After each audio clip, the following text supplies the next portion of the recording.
Here is lesson 1.7. We are multiplying and dividing integers. Okay. First, let's try and find a pattern here. We have 2 times a negative, and that gives us -6. 2 times that, -3. 2 times -2, -4. 2 times -1, -2. Notice that we multiply the positive times the negative, we're getting negative numbers out. Whenever we just multiply two positives together, we get positive numbers out. Okay? Now, notice this one right here. This is important. 2 times 0, actually anything times 0, just gives us 0 back.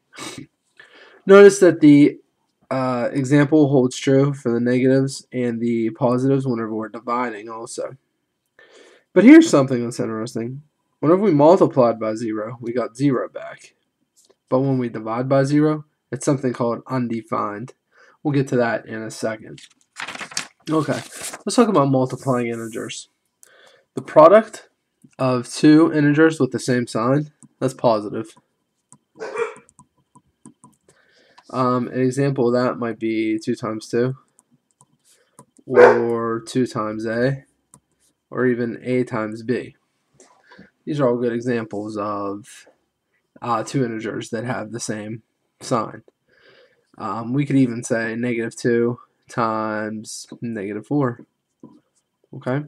The product of two integers with different signs, that's negative. An example here might be -2 times 2, -a times b, or -4 times c. These are all good examples of two integers that have different signs. The product of any number and 0 is 0. Remember, anytime you multiply anything times 0, you get 0 back. Even c times 0 would just be 0. Okay? Let's go to the back and talk about division.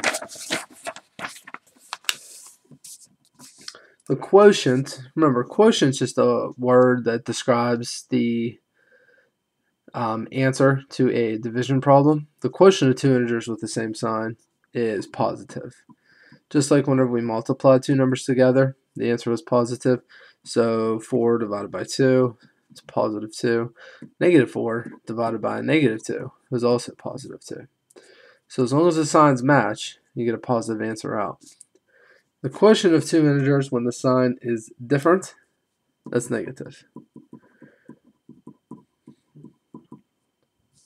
So something like -4 divided by 2, that'd be -2 this time. See the difference?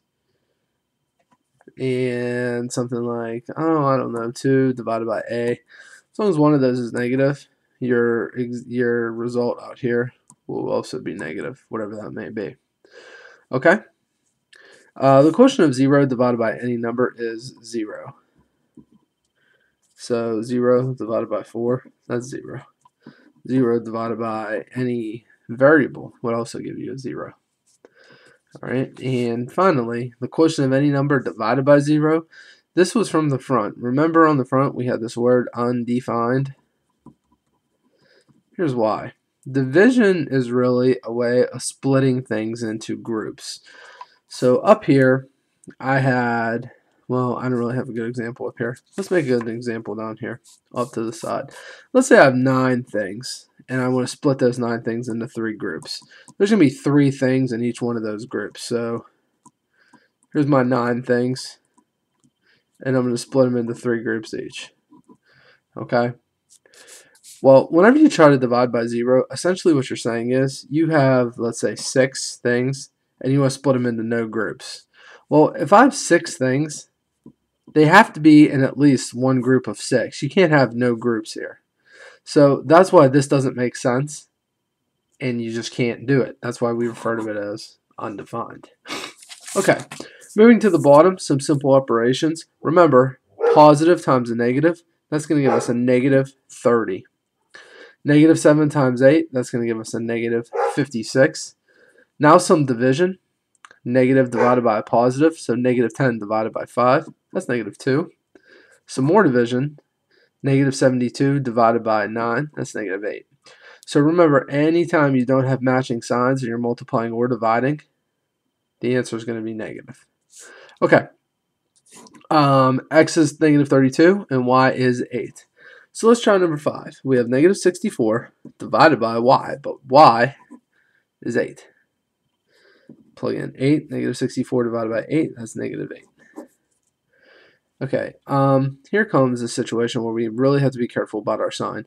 This sign is this sign right here. So be careful when you plug in the 8 for y times the negative 3. Now here, we have a negative times a negative. That's going to give us positive 24.